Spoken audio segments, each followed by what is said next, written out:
30 years.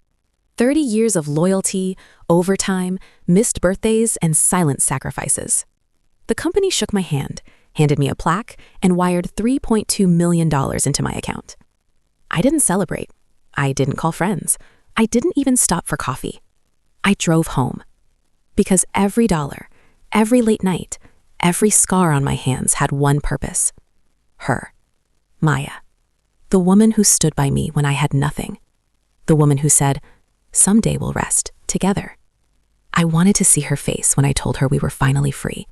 No more bills, no more stress, no more working until my back broke. Just us. I even bought flowers on the way home. White lilies, her favorite. My hands were shaking when I opened the front door. That's when I heard her voice. From the bedroom. Soft. Laughing. Not the laugh she used with me. This one was different. Younger. Warmer. And then she said, "Don't worry, he'll be gone all day. He has no idea." The flowers slipped from my hand. I didn't breathe. A man's voice answered her. Calm. Comfortable. Like he belonged there. "In 2 weeks," he said. "Once the retirement money clears, we leave." My heart stopped. Maya replied, "We've waited long enough." We. Not I. We. I stepped back from the door like I'd been shot. 30 years. 30 years of building a life. And they were planning to run away with my money. I should have kicked the door open. I should have screamed. I should have exposed them. But I didn't. Because in that moment, something inside me died. And something else was born. Not anger. Not heartbreak. Clarity. I picked the flowers up from the floor, walked out of the house quietly, and closed the door without making a sound.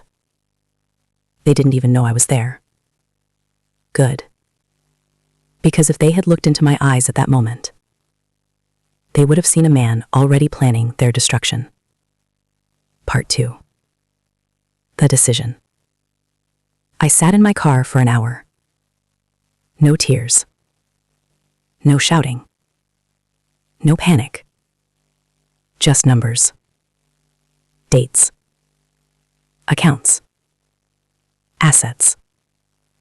I had spent 3 decades learning how to survive in a world where one mistake could cost millions. Now, that knowledge had a new purpose. Revenge. Not loud revenge, not messy revenge, perfect revenge. You see, the money wasn't in our joint account yet. The company had transferred it into a holding structure under my name for tax purposes. Maya didn't know that. She thought the moment the retirement check arrived, it was ours. She had no idea. It was only mine. I called my financial advisor. "I want to restructure everything," I said. "Trusts, asset protection, immediate." "Is something wrong?" he asked. "No," I replied calmly. "Everything is finally right." By the time I got home that night, I had already moved the money, every dollar, locked, protected, untouchable. Maya greeted me at the door with a smile and a kiss. "How was your day?" she asked. I looked at her, really looked at her. The same eyes I had trusted for 30 years, the same hands that had just been on another man. "It was good," I said. She had no idea. She was already broke. For the next 2 weeks, I became the perfect husband. Flowers, dinner dates, laughing at her jokes, holding her hand in public. She relaxed. She thought her plan was working. I even told her the retirement money would be available soon. Her eyes lit up. That was the first time I saw it. Not love, not relief, greed. Meanwhile, I hired a private investigator. Within 3 days, I had everything.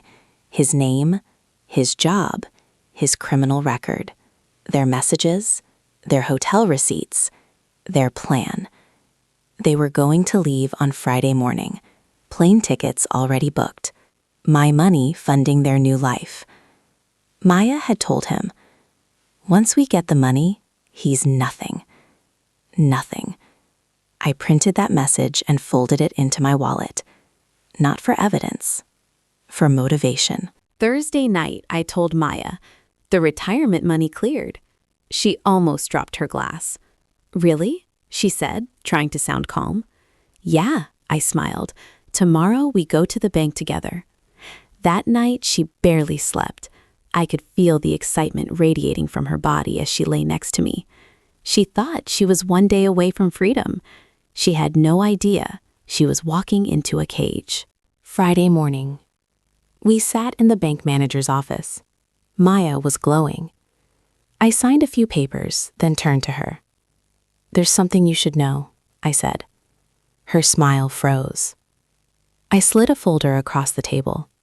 Inside were photos of her and him, hotel receipts, flight tickets, printed messages. Her face turned white.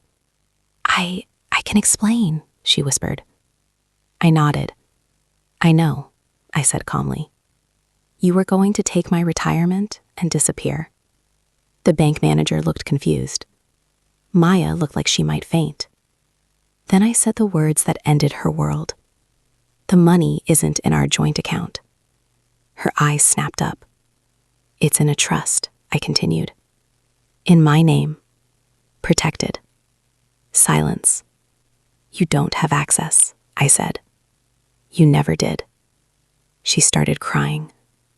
Loud. Desperate. Reaching for my hand.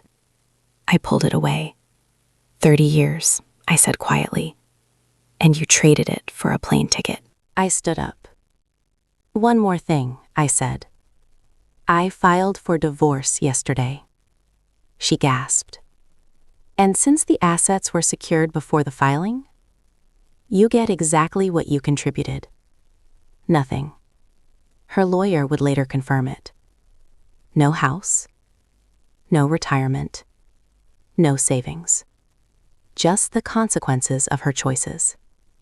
As I walked out of the bank, she collapsed into the chair behind me, sobbing.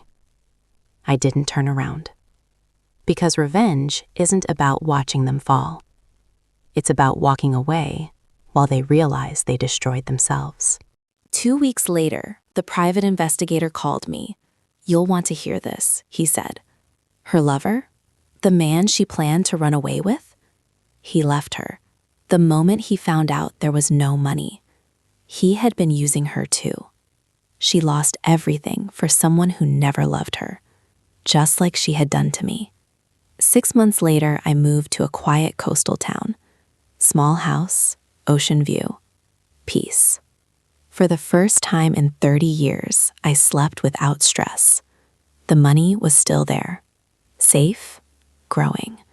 But the real victory wasn't financial. It was freedom. She thought she was betraying a tired old man. She didn't realize she was betraying the only person who knew how to destroy her life without raising his voice.